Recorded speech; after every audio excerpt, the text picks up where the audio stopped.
네, 한 주간 가장 뜨거웠던 정치 이슈로 여야 간 불꽃 토론을 펼치는 시간입니다. 이슈 삼합의 형제 코너 이슈 화합하는 시간입니다. 일단 한번 댓글 읽어볼까요? 피시킹님께서 박진영이 진보에선 제일 영리함.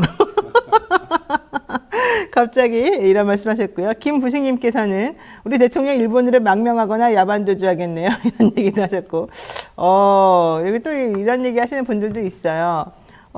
원희룡 장관이 혹시 그 동네 뭐 땅 같은 거 샀나요? 원희룡 장관? 이런 얘기도 하시는 분도 계시고요. 어쨌든 윤석열 대통령에 대한 지금 불만이 조금 많이 있고 다른 대안을 조금 만들어달라 이런 취지의 댓글들이 상당히 많이 있습니다.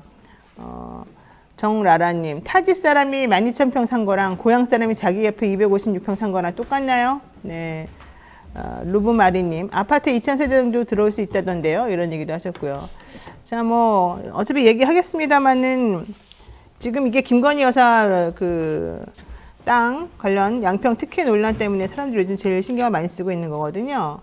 우리 제가 오늘 이 두 분하고 모시고 한번 이런 얘기도 한번 해보겠습니다. 자, 김철근 전 국민의힘 대표 정무실장 그리고 박진영 민주연구원 부원장 모시겠습니다. 어서 오십시오. 네, 안녕하십니까. 네, 안녕하세요. 저희가 오늘은 조금 일찍 시작했습니다. 우리 코너를. 자, 우선 제가 지금 얘기를 하고 있었는데요. 원희룡 장관이 그 서울과 양평 고속도로 계획을 백지화시키겠다 이러면서 지금 막 내 직을 걸겠다. 근데 사실은 그분이 한 얘기 중에서 사실이 아닌 걸로 일단 그 영상이나 이런 자료 같은 게 막 나온 게 잔뜩 있거든요. 이 정도 되면 직을 벌써 걸어야 되는 거 아닙니까? 내놓든지? 윤석열 대통령이 장관들하고 공무원들한테 직을 걸고 일해라 그랬거든요. 네. 그러다 보니까 뭐 직을 던지는 문제에 대해서 아무 생각 없이 편하게 던진다. 직 던진다는 사람이 너무 많아요, 지금 사실. 그러니까요. 지금 네. 아마 박민식 장관도 자기도 직을 걸겠다 직을 그것도 백선엽 장군이 친일 행위했는지 안 했는지 그게 보훈처 장관의 직을 걸어야 될 일인지 저도 참 모르겠습니다. 예, 한심하다는 생각도 들고요. 네. 자, 우리 이제 속된 이야기 같은데요. 영화 타짜에 보면은 밑장 빼다가 걸리잖아요. 화토 치다가 밑장 빼다가 걸리면은 파토 냅니까? 아니죠. 어떻게 됩니까? 선수 세계에서는 밑장 빼다 걸리면 손모가지 걸어야 됩니다. 이걸 딱 잘라버려야 됩니까? 이건 지금 이 직을 걸겠다고 하면 손목 걸어야 되는 겁니다. 근데 직은 딱 이거 아닙니까? 근데 그 손목이 네. 무슨 손목을 걸어야 됩니까? 땅 주인 손목을 걸어야 됩니까?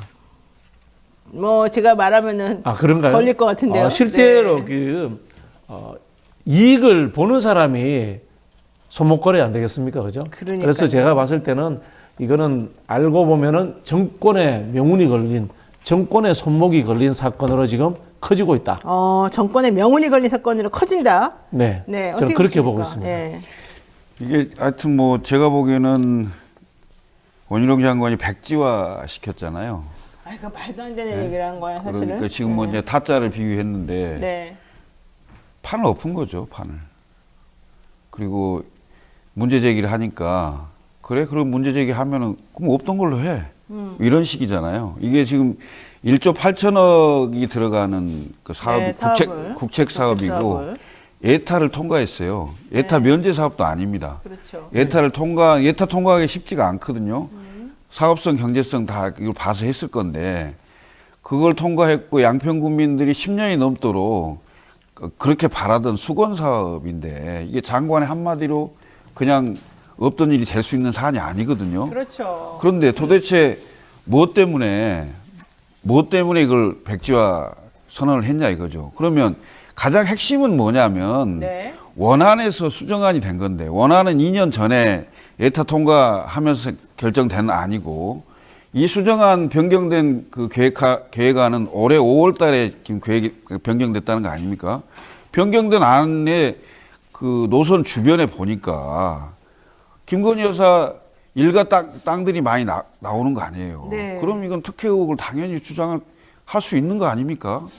맞습니다. 그런 말도 못 해요? 그러니까요. 아니 민주주의 국가에서 그런 말도 못 하냐고. 그러면 그 말 했다고 그러면 백지화해? 그러면 아무 말도 못 하란 말입니까? 그러니까요. 이건 기본적으로 우선 먼저 어떻게 해서 수정안을 내게 됐는지, 네. 그다음에 변경한 노선은 어떻게 해서 결정이 됐는지, 누군가의 제3자의 어떤 얘기가 개입된 건지, 아니면 누군가의 직권남용 의해서 이게 결정된 건지 이게 우선 드러나야 돼요. 네. 이 과정이 드러나야 그 노선이 뭐 경제적으로 적합한지 아닌지 새로운 노선을 결정해야 되는 건지 이건 나중 문제입니다. 변경된 이유를 우선 그렇죠. 알아야 돼요. 알아야죠. 알아야 되고 근데 결정적인 건 뭐냐면 최고 권력자의 처갓집 땅이라는 거야. 문제는.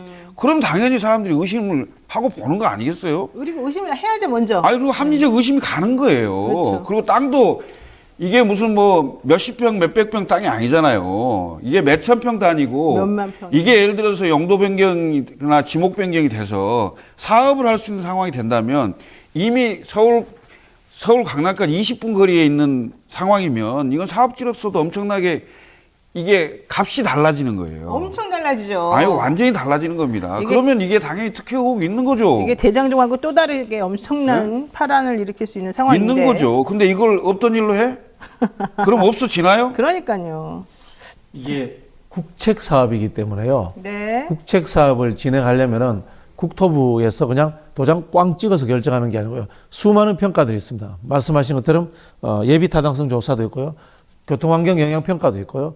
여기가 또 수도권이기 때문에 수도권 정비법 관련되는 평가도 있을 거고요. 네. 그리고 또 한강 수계이기 때문에 수조원 보호 관련 평가하는 그런 절차도 거쳐질 겁니다. 그럼 변경하는 과정에서 이 절차들을 거쳤는가? 만약에 이 절차를 거치지 않았다면 어떻게 됩니까? 네. 장관의 직권남용이 되는 겁니다. 맞습니다. 이렇게 되면 사실 저는 게다가 장관직을 걸겠다. 나 전혀 몰랐다.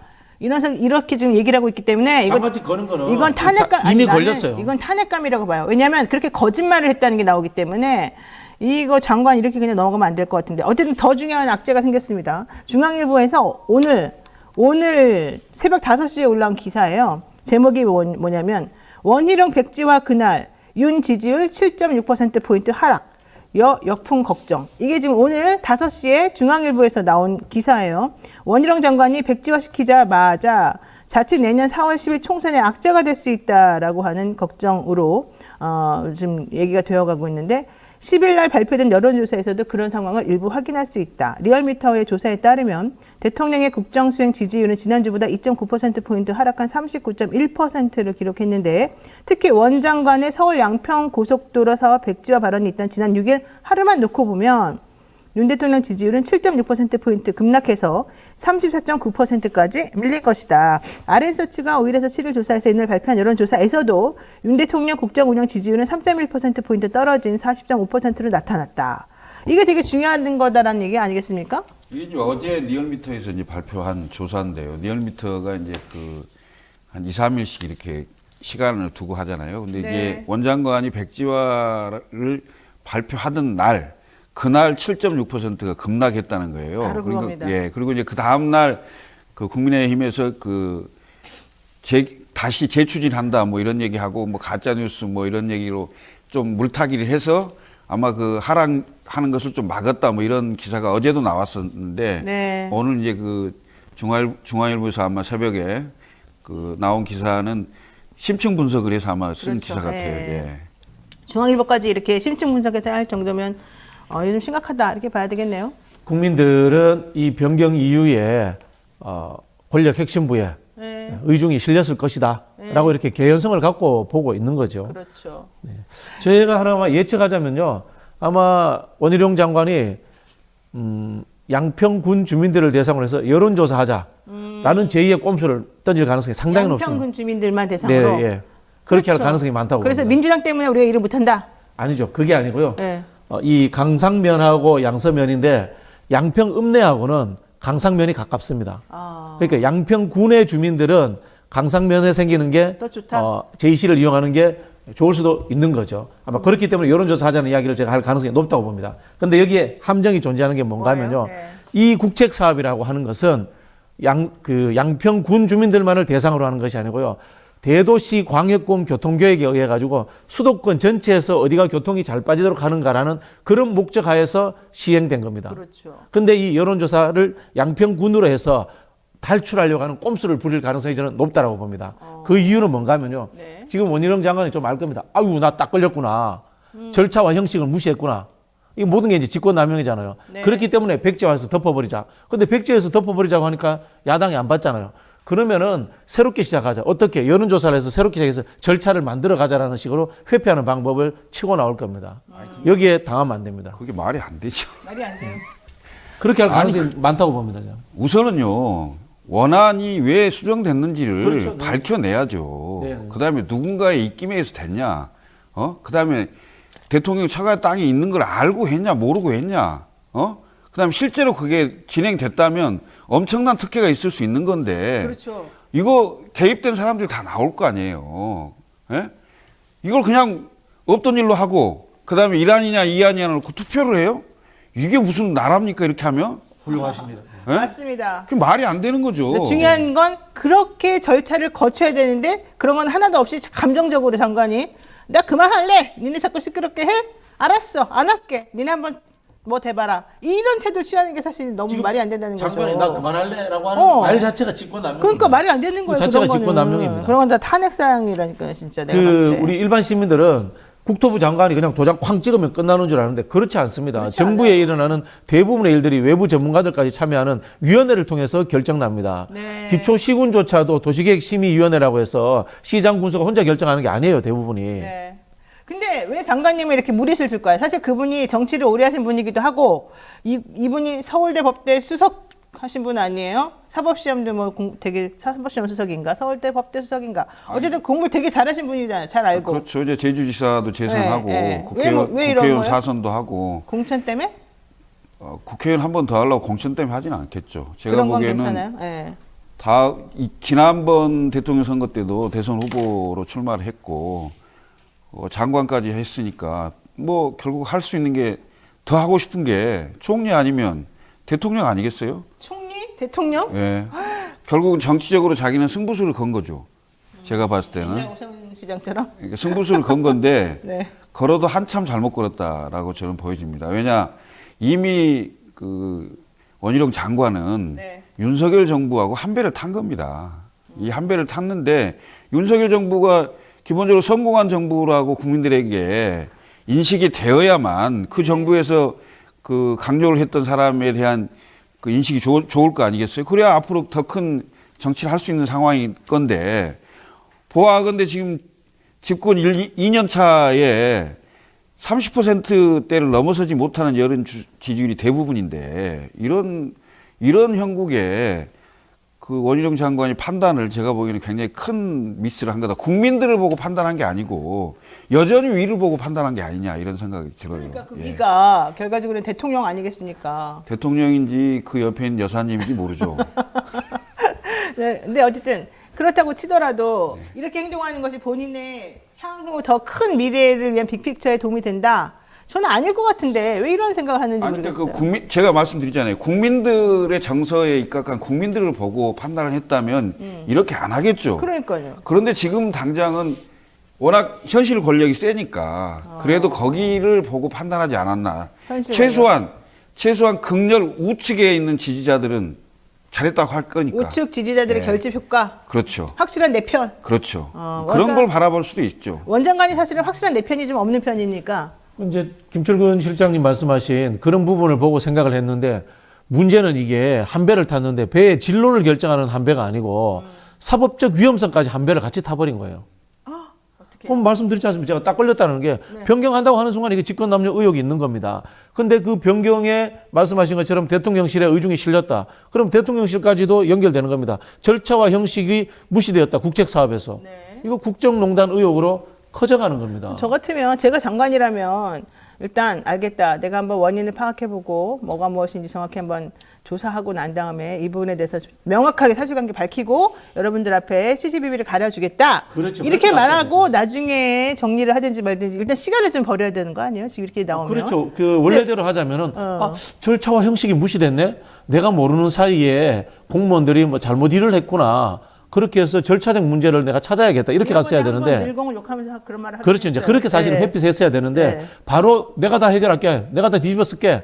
이렇게 딱 온 거예요. 제가 봤을 때는 이거 무슨 신호가 왔다. 그러니까 어, 그래서 저는- 신호가 그분이 딱 아침에 누굴 만나고 난 다음에 갑자기 그 얘기를 했다는 얘기가 많아서 예, 누구로부터 신호가 오다 왔다 이런 받았다 느낌이 이런 드는데 얘기했죠. 이게 또 제가 또 영화 이야기 좀 하나 할게요. 큰 조폭 영화들 보면은 메이저 조폭들은 네. 옆에 변호사 하나씩 데리고 다닙니다. 변호사들이 옆에서 조언을 해야 됩니다. 끝까지 구호해야 됩니다. 말하지 마세요. 하세요. 말하지 마세요. 하세요. 이렇게 얘기하세요. 저렇게 일단 저한테 얘기하세요. 맡겨놓으십시오.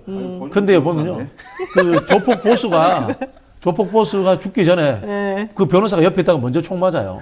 뭐라고요? 영화에 보면은. 변호사로서 안타깝네. 아, 그렇습니까? 아니, 이제 그런 근데- 판에 변호사는 휩쓸려 가면 안 되는 거예요. 변호사가 위법적 상황들로 휩쓸려 가면 안 되는 거잖아요. 네. 벗어나서 객관적으로 위법적 상황으로 가지 않도록 조언을 해야 되는 거지 않습니까? 네. 대통령도 법조인이고 그러니까. 장관도 법조인이고 다 다 법조인. 변호사요. 박민식 장관도 변호사요. 이 동네는 정말 변호사가 판쳐. 근데 저는 변호사가 그래서 너무 그 진짜 싫어. 그 법조인 정치인이 좀 싫어. 제발 좀 줄어들어 줬으면 좋겠어요. 저도 맨날 하는 얘기입니다. 네. 좀 심각합니다. 옛날엔 안 한국 사회. 그랬는데 점점 이상해지는 것 같아서 안 그런 분들 사실 되게 많잖아요. 근데 그 기존의 법조인 변호사 출신 대통령들은 안 그랬어요. 기존에는. 자, 어쨌든 김준님 우리를 응원해 주셨습니다. 네, 너무 감사드립니다. 자, 어쨌든 중요한 거는 저는 프레임 전환에 성공한 건 아니냐 이런 또 얘기를 한번 해볼 수 있는데요. 서울 양평 고속도로 사업 백지화 논란이 있으니까 양평 국민들이 우리의 수건 사업을 민주당 때문에 못하게 됐다는 식으로 지금 그 여당이 몰고 가고 있어요. 게다가 김기현 대표는 사과해라. 니네가 가짜뉴스 퍼뜨려가지고 지금 이 모양이 꼴된 거 아니냐 막 싸움을 부추겨요. 이간질시키고. 이건 본말이 전도된 거 아닙니까? 전형적인 이제 물타기 전략이죠. 바이든 날리면 후쿠시마 오염수 늘 그런 식으로 해왔습니다만은 네. 근데 이번은 그렇게 갈 수가 없어요. 그래요? 안 왜냐면요. 될까요? 네. 증거는 양평군에 있지 않습니다. 국토부 내에 다 있습니다.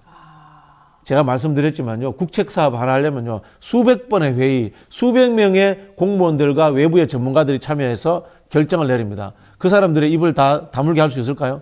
불가능합니다. 그러니까 이게 2007년부터 시작된 일이라 사실 너무 오래됐어요. 그래서 이게 뭔가 가려지기도 어렵고 모든 곳에 곳곳에 증거가 쌓여 있어요. 그러니까 예컨대 그쪽에서 처음에 얘기했던 거는 하나잖아요. 전직 양평 군수가 셀프 특혜를 받기 위해서 이렇게 한 거다.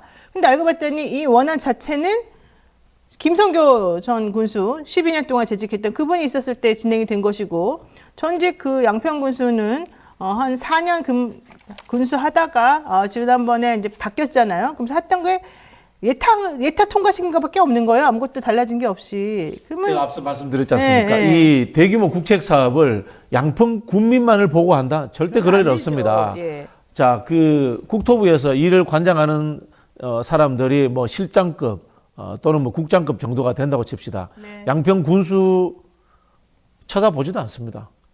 중앙부처라는 데가 그렇습니다. 중앙부처예요. 어디 국토부 공무원이 국책사업하면서 양평군청에 공문 들고 가서 의견 내라고 하고 다시 하겠 그런 일 절대 없습니다. 그래서 이번에 대한민국 하나도 뭐가 고시패스한 없었군요. 공무원들이 그럴 분들이 아니세요. 그러니까 그래서 이번에 바뀐 거 보니까 하나도 양평 군수나 뭐 의견 수렴이나 뭐 무슨 뭐 이런 거 협의하고 이런 게 하나도 없더라고요. 그렇죠.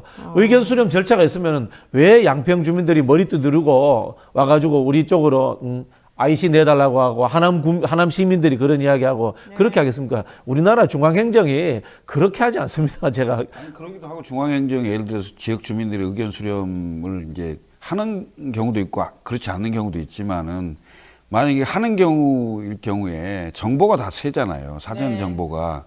그러면 그 사전 정보가 새면 그 주변 일대의 땅값이 상승이 되고 투기가 일어날 가능성이 있고 이런 여러 불합리한 지점들이 있기 때문에 중앙행정이 뭐 권위적이어서 꼭 그런 건 아닐 거고 그 다음에 지금 이제 예를 들면 정보에 관련돼서는 군청도 상당 부분 접근이 가능하죠.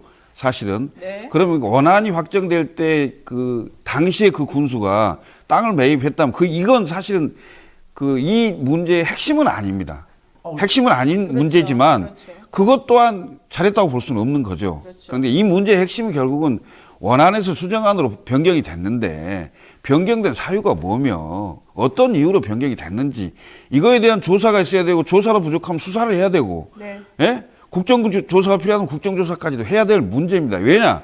이건 최고 권력이 그 개입될 의혹이 합리적 의혹이 있기 때문에 이렇게 드리는 말씀이에요. 왜 그 권력에 대한 비판을 당연히 문제 제기를 할 수 있는 게 민주주의 국가입니다. 왜 이걸 못하게 입을 막냐 이거죠.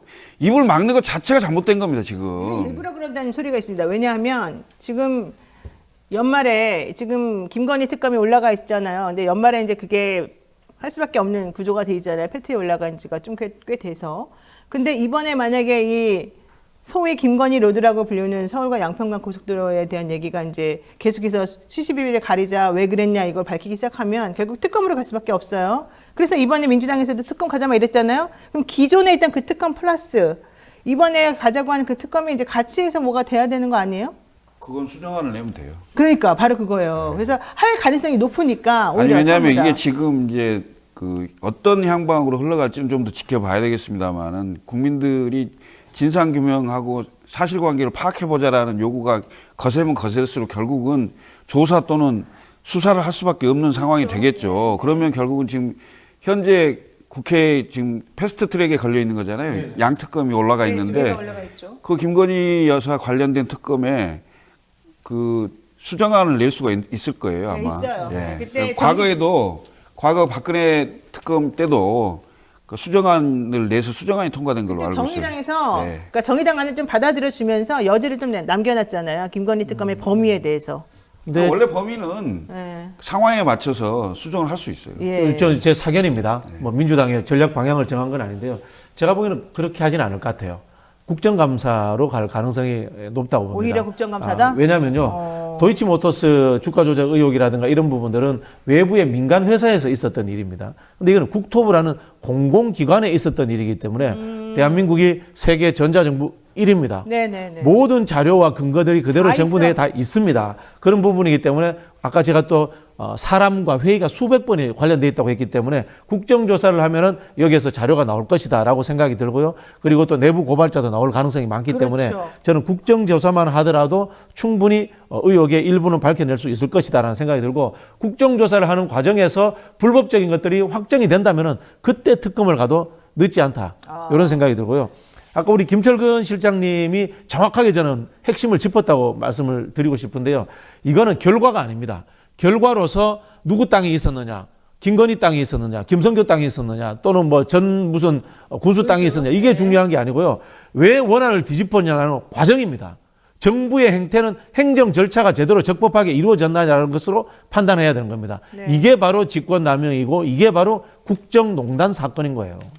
자, 지금 뭐 걸린 게 한두 건이 아니어서 그러는지 사실 여당에서도 좀 긴장하는 모습이었어요. 왜냐하면 이게 나왔을 때 너무 감정적으로 대응을 하더라고요. 저는 그게 사실은 정부 여당이 제대로 했다 그러면 이렇게까지 감정적으로 나올 일이 아닌데 그렇잖아요. 이게 워낙 금액이 크고 중간에 갑자기 예탁 끝난 다음에 갑자기 노선이 변경됐고 아무도 그걸 합리적으로 이해하지 못하니까 질문할 수밖에 없는 거고 그리고 사업도 더 그렇게 바뀌기 위해서 돈이 더 많이 들어갔다는데 그리고 시간도 더 많이 연장됐다는데 이걸 가만히 내버려 두는 게 야당입니까? 야당은 그런 걸 지적하는 게 원래 야당 아니겠습니까? 그걸 지적했다고 해서 너 입 다물어 안 할 거야 아무것도 무슨 뭐 땡깡 부리는 어린아이처럼 그런 행동을 장관이 보이면 안 된다는 거예요. 저는 지금 국민의힘을 이렇게 말씀드리고 싶어요. 벌거벗은 임금님과 네. 그 벌거벗은 임금님을 보고도 눈 감고 귀 닫고 있는 사람들의 집단. 그래서 의미 있는 보수 정당이라 이렇게 보고 싶지도 않습니다. 네, 알겠습니다. 저도 국민의힘입니다. 곧 저기 신당 양평 고속도로를 타고 양평 고속도로를 비판하는 우리 보수 세력들이 제대로 된 신당을 만들 거다. 저는 그렇게 예측하고 있습니다. 아니 안 그래도 내가 물어봤어요. 어제 신당 얘기를 어느 분하고 막 했어요. 요즘에 하도 움직임들이 활발해가지고 그래서 내가 김철근 우리 실장님한테 신당 한다는데 좀 한번 움직여 보시죠. 좀 뭔가 좀 애매한 태도를 취하시더라고요. 애매한 게 아니고 지금 신당할 때가 아니죠. 그럼 분당할 때입니까? 아니 그게 아니고 지금은 각자 예를 들면 그 당내 투쟁을 좀 세게 해야죠. 왜냐하면 당을 바꾸려고 하는 노력들이 굉장히 중요하죠. 왜냐하면 큰 덩어리를 놔두고 작은 덩어리가 나와서 그걸 큰 덩어리를 다시 잡아먹기가 쉽지가 않아요. 현실적으로. 정치는 이상도 굉장히 중요합니다만 그 이상을 실현할 수 있는 현실적인 힘과 현실적인 프로그램, 현실적인 사람들이 구성되어 있냐가 굉장히 중요하죠. 사람과 돈과 조직과 가치가 있냐. 저런 부분에 있어서 좌우의 균형과 경쟁 또는 협력도 같이 필요하다는 생각이 듭니다. 우리 2016년도에 박근혜 대통령 탄핵에 의해서 2017년도 문재인 정부가 들어섰을 때 그 당시에 문재인 정부에서 국민통합위원회라는 것을 만들었습니다. 국민통합위원회는 같이 출마했던 안철수 후보라든가 유승민 의원, 심상정 후보 등과 협력하겠다는 의지의 표현이었습니다. 그런데 당선되고 난 이후에 그런 일들을 행하지 않았어요. 만약에 그때 승자의 입장에서 진보와 보수가 전부 다 건전한 정당책으로 가야 된다는 생각으로서 그런 사람들과 같이 정권을 운영하고 상호 경쟁하면서 서로 또 보완했더라면은 지금과 같은 이런 류의 엉터리 정당으로 다시 또 전락하는 일이 있었을까라는 그런 아쉬움이 남습니다. 네. 자, 다음 이슈 가겠습니다. 김기현 국민의힘 대표가 어제부터 5박 7일 일정으로 미국을 방문하고요. 우리 대통령은 영부인과 함께 또 이 나토 정상회담을 위해서 출국을 했습니다. 그러면서 또 한편으로는 라파엘 그로시 국제원자력기구 사무총장이 2박 3일간의 방한 일정을 마치고 뉴질랜드로 출국을 했죠. 그로시부터 한번 좀 정리해 볼게요. 그로시는 방한 기간 동안에 국내 언론들하고 인터뷰도 했고 민주당 사람들과도 만났습니다. 하지만 민주당 사람들이 도대체 당신이 얘기한 게 뭐냐? 책임은 일단 일본에게 있다. IAEA는 없다. 이런 얘기를 처음에 해서 IAEA가 보고서도 내고 이것저것 했는데 어떻게 그럴 수 있냐라고 얘기를 하니까 그렇다면 책임은 모두에게 있는 거다. 국회의원에게도 있고 뭐 누구에게도 있다. 이렇게 말했다는 겁니다. 이게 도대체 무슨 말입니까? IAEA는 그럼 왜 돈을 들여서 그 몇 년 동안 그런 걸 발표하고 자기네는 쏙 빠지고 책임도 없다 그러고 국회의원과 뭐 다른 나라들이 모두가 책임져야 된다. 이렇게 말하는 겁니까? IAEA의 보고서는 참고서에 불과한 거죠. 약간 발주받은 자를 위한 용역 보고서 같은데. 아니 이거 그런 거고 발주한 곳에 다소 좀 유리하게 할 수밖에 없는 그런 구조고요. 그다음에 네. IAEA의 상당 부분의 재정적인 그 뒷받침을 하는 곳이 일본입니다. 네네. 네, 뭐 그 혹자는 이걸 가지고 또 이상한 방향으로 뭐 틀어서 뭐 얘기를 했던데 그런 건 아니고 뭐 100억 뇌물을 줬다는 뭐 건 그런 아닙니까? 수준은 아닌 네. 것 같고 네.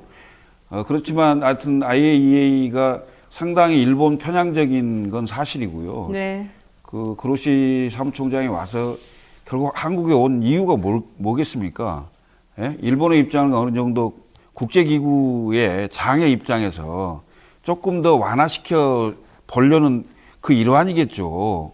우리 국민들의 우려를 듣고 반대로 그 IAEA 입장을 정하려고 오는 건 아니겠죠. 네. 저는 뭐 IAEA 입장과 일본의 입장을 우리 국민들의 우려나 분노에 아랑곳하지 않고 어느 정도 완화시켜 보겠다라는 태도가 아니었나 이런 생각이 좀 듭니다. 그렇군요. 근본적으로. 네. 그리고 이제 그 자꾸 여당이 민주당이 잘했다는 얘기는 아닙니다. 좀 거칠게 좀 하고 이런 게 있잖아요. 근데 이제 근본적으로 야당과 국민이 우려한 부분에 대해서 국제기구의 장이든 누구든 네. 얘기할 수 있는 건데 마치 이런 거예요. 어른하고 애가 싸우다가 어린애의 말이 맞거든요. 그럼 어른이 뭐라고 하는 줄 알아요? 넌 몇 살이야? 이렇게 해서 완전히 논점을 흐려서 태도나 다른 문제로 가버린단 말이죠. 네. 예, 지금 그런 식의 그 반응들이 자꾸 나오는 거에 대해서 정말 안타깝고요. 지금 국민의 80%가 넘는 분들이 후쿠시마 오염수 방류하면 안 된다라는 그렇죠. 이런 입장을 취하고 있는데 왜 우리 정부는 그게 가능한 것처럼 일본 정부를 대변하냐. 여기서 더 열받는 겁니다. 아니, 우리한테 아무런 이득도 없고요. 일본은 자기네 나라 사람들한테만 7천억인가 보상해 준다 그랬어요. 우리나라 국민들이 받는 손해는 신경도 안 쓰고. 근데 우리나라는 거기다 대고 알았어. 니네가 훌륭해. 니네 말이 맞아. 우리가 다 알아서 먹을게. 깨끗할 거야. 내가 다 먹을게. 여기 풍덩 빠져서 수영도 할게. 이런 얘기를 지금 한단 말이에요. 왜? 저기 이해가 안 가요, 이해가. 라파엘 그로시 이분 이름 보니까 이제 그로키 상태 이런 표현이 생각나네요. 권투하다가 저기 쓰러지기 적절히 그로키 상태다 뭐 이런 이야기 하잖아요. 그로키 상태. 아이고, 예, 그로키 씨, 그로키 씨인데 이분이 한국에 왜 왔겠어요? 한국 국민을 설득하러 왔다. 그거 아닙니다. 아닙니다. 일본이 가라고 해서 온 거예요. 네, 일본이 가라고 해서 왔는데 그럼 네. 왜 왔느냐? 외국의 다른 나라들한테 한국의 상황들을 보세요. 한국은 이렇게 대통령까지 나서서 동의해주고 있습니다. 라는 것을 자랑하기 위해서 그래서 저는 한국에 왔다 이런 생각이 들고요. 여기서 하나 짚고 넘어가야 될까. 제가 농담 비슷하게 요즘 미는 단어가 하나 있는데요. 축구는 월드컵, 법은 국내법. 축구는 외국에 나가서 선전해서 월드컵에서 우승하면 제일 좋습니다. 근데 법은요. 국제법이라는 것은 조약이고 협약이지. 그냥 국내 상황에서 추상적. 강제 조항이 없고 징벌 조항이 없어요, 제대로. 네. 법은 국내법입니다. 금방 말씀하신 것처럼 일본이 오염수 방류하는데 국내에 있는 일본 어민들에 대해서는 보상해주면서 한국에 대해서는 보상 안 해주는 거예요. 아무것도 안 해줘요. 그 왜냐하면은 일본 땅에 있는 오염 물질을 일본 바다에 방류한다라고 자기들은 국내법상에 인식하기 때문에 그런 거예요. 세상에. 일본 바다에서 일본 땅에서 이루어지는 것에 대해서 우리가 왜 찬성합니까? 우리가 일본 정부입니까? 윤석열 정부는 일본 정부입니까? 그러니까요. 거기에 대해서 왜 일일 브리핑을 합니까? 그래서 자꾸 친일 정권이다 이런 비판 듣는 겁니다. 그 얘기를 했더니 윤재욱 국민의힘 원내대표가 민주당한테 IAEA 사무총장 모욕했다, 국제 망신이다, 막 이래요. 이거 제가 또 다시 말씀드릴게요. 네. 국제기구에 대해서 맹목적으로 굉장히 높은 기관이라고 사고하는 게 후진국형 사고입니다. 네, 선진국들은 국제기구 가지고 놉니다. 맞아요. 파리 기후협약이라고 들어보신 적 있습니까? 네. 파리 기후협약을 체결할 때 미국도 참가했고 선진국들이 주도해서 했습니다. 네. 그게 마음에 안 든다고 트럼프 탈퇴해버려요. 국제기구라고 하는 것은 선진국들이 자기들의 정당성을 만들기 위해서 만든 기구일 가능성이 상당히 높다. 또 우리 역사적으로 들어가 볼게요. 일본이라든가 이탈리아가 2차 대전 전에 유엔 전에 세계 연맹이라는 조직이 있었습니다. 네. 국제 연맹. 만주 침략하고 이디오피아 침략하는 걸 탈퇴해버려요. 국제기구라는 게 그런 데예요. 국제기구라는 것이 명목상 도덕적이고 관례적인 측면에 있지만은 강제적인 측면이 존재하지 않는 기구예요. 그래서 후진국들은 늘 국제기구에 목을 맵니다. 선진국들은 국제기구에 분담금 많이 내고 국제기구를 가지고 조정을 합니다. 그걸 아셔야 돼요. 자, 이거는 제가 김창근 실장님한테 여쭤볼게요. 이번에 나토위에 윤석열 대통령이 참석하면 기시다랑 만난다는 겁니다. 이 자리에서 후쿠시마 오염수 얘기를 안 할 수가 없을 텐데 우리 대통령이 우리 국민의 안전과 건강을 위해서 조금 배려를 좀 해달라 이렇게 말을 하겠다는 거예요. 자, 거기서 말하는 그 안전과 건강을 위해서 배려해 달라고 하는 말에 내년 4월 총선이 있으니 너무 여론이 안 좋게 나가면 안 되니까 내가 계속해서 잘 안정적으로 국정을 운영할 수 있도록 니네가 좀 시기를 조금 총선 이후로 늦춰라. 알았다. 이렇게 할 가능성이 있을까요? 그렇게 하겠어요. 아니 그리고 이거 되게 중요한 말이에요, 여러분. 아니 네. 뭐냐면 그렇게까지 하는 것은 무슨 우리가 뭐 일본 정부의 윤허를 받아서 하는 것도 아니고 그건 어떻게 이제 그 말 표현을 하느냐에 따라 다르겠습니다만은 그렇죠. 그러니까 그렇게까지는 안 할 거로 보이고요. 그러니까 모르겠습니다. 우려의 전달을 제대로 할지 뭐 예를 들면 시찰단도 갔다 오고 IAEA 보고서도 나와 있고 하기 네, 때문에 네. 적절한 시점을 택해서 뭐 네. 하는 게 좋지 않겠냐 이렇게 얘기할지 여부는 잘 모르겠으나 그 적절한 시점이 뭔지. 네. 근데 무슨 뭐 이것을 총선과 연결시켜서 말했다는 게 한마디라도 나오면 국내는 완전히 난리가 날 건데 그렇게 하겠어요? 아니, 겉으로는 안 말하겠죠. 딱 보면 알겠지. 하나만 여쭤볼게요. 그렇게 심오하지 않습니다. 심하지 않아요? 네. 지난번에 나토가 스페인에서 있었지 않습니까? 네. 버킷리스트죠. 스페인 한번 가고 싶으셨을 버킷리스트? 텐데 여기 리투아니아가 어떤 나라인가 하면요. 김건희가 반면다고 하는 곳, 김태희가 반면다고 하는 곳입니다. 김태희가 반면 예, 반면다고 하는 곳이고 예, 여기 예. 올드타운이 정말 사진 찍으면 그림 잘 나옵니다. 그래서 놀러 간 거다. 저기 화보 찍기 정말 좋은 곳입니다. 제가 봤을 때는 관광 간 거다. 나토라는 데에 한국 정부가 이렇게 열심히 간 적이 없었습니다. 한국 정부 맞아요. 대통령이. 이게 뭘 여러 번 맨날 가서 뭐 하는지 똑같은 얘기할 텐데. 리투아니아가 이 뭐하더라도. 발틱 3국이라고 그래서 아주 좋은 곳입니다. 발틱 3국, 예. 발칸 뭐 아니 저기 거요? 에스토니아, 벨로루시, 이 리투아니아 이렇게 해서 러시아에서부터 독립한 나라들인데 네. 여기가 그 올드 타운들이 정말 그 유네스코 문화유산에 등록돼 있고 사진 찍으면 화보로 그림처럼 나옵니다. 하긴 평상시에 혼자 못 가겠죠. 예, 이렇게 네네. 돈도 많이 들어가고. 그런데 그 외교 나가는 부분, 그러니까 잘못한 거에 대해서 비판이 가능한데 지금 이런 식으로 해버리면 이건 국정의 동반자 야당으로서 그 비아냥이지 이건 도가 너무 지나치는 거거든요. 왜냐하면 그 외교 행위를 가서 정확히 잘못된 게 있으면 그건 비판하는 게 맞아요. 근데 그냥 통으로 뭐 놀러 간 거 아니야 이렇게 해버리면 이건 좀 과하다. 그래서 어찌됐건 국민의 선택을 받아서 대통령이 된 거고 네. 국민의 권한을 이임받아서 외교 활동을 하고 있는 거기 때문에 있는 대로 봐주고 있는 대로 비판을 하는 게 좋다. 알겠습니다. 예. 선택이 잘못돼서 물려야죠. 알겠습니다. 저는 뭐 솔직히 말씀드려가지고 대통령이 될 함량과 자질이 부족한 사람이 되었기 때문에 국민들이 물려야 된다고 생각합니다. 네. 아니 그때 잘하지 그랬어요. 그럼 그때 못했으니까 다시 또 나중에 한번 잘할 기회를 가져야죠. 네. 요거 하나만 여쭤볼게요. 이재명 대표랑 이낙연 전 대표가 오늘 저녁에 회동한대요. 어떤 대화를 나누게 될지, 민주당이 하나로 뭉치는 모습 보일지, 좀 누군가가 대승적으로 양보할지. 제가 보기에는 별로 이렇게 썩 좋은 결과가 뭐 특별히 나올 게 없을 것 같긴 한데 어떻게 보십니까? 이재명 대표가 야권의 지금 대권주자 1위입니다. 이재명 대표를 빼고 자 송영길 전 대표 놓고 추미애 전 장관 놓고 이낙연 전 대표 놓고 다음 대권주자로서 누가 더 여론조사 많이 나올까요? 하면 누가 나올 것 같아요? 이낙연 대표가 1등 할 수 있을까요? 저는 그렇지 않을 거라고 봅니다. 네. 결국은 뭐냐면요. 윤석열 정부와 열심히 싸우는 사람이 야권 후보로서 다시 한번 상승할 수 있는 기회를 가질 수 있습니다. 이낙연 대표는 당내 문제에 대해서 개입할 것이 아니라 윤석열 정부와 열심히 싸우는 모습을 보여주시면은 정치적으로 재기할 수 있을 것이고 그렇지 않으면은 저는 앞서 말씀드린 두 분보다도 지지율이 더 떨어지는 상황으로 갈 수밖에 없다. 그러니까 그래서 제가 조언 드리고 싶습니다. 제 질문은 그게 아니라 이낙연 대표가 이런저런 사정을 다 종합적으로 고려해서 지금 박진영 원장이 말한 것들 다 고려해서 뭔가 대승적으로 양보하거나 서로 화합하거나 같이 한번 잘해봅시다라고 할 가능성이 별로 없어 보여서 물어보는 거예요. 그렇죠. 왜냐하면 상황 판단을 잘못하고 계시기 때문에 본인이 아직도 2등인 줄 아세요. 본인이- 저는 2등이 아니라고 말씀드리는 거고 네. 2등은 1등을 공격해가지고 1등이 되고 싶다는 욕망을 가질 수가 있습니다. 그렇죠. 특히 1등이 50% 미만일 때는 내가 공격해서 내가 50% 넘으면 되잖아 이렇게 생각할 수 있는데 지금 민주당 내의 지지율에서 이재명 대표가 70% 80% 나오는 상황이고 제가 분석한 대로라면 2등 3등도 못하는 상황이신데 1등을 공격하는 게 무슨 의미가 있겠습니까?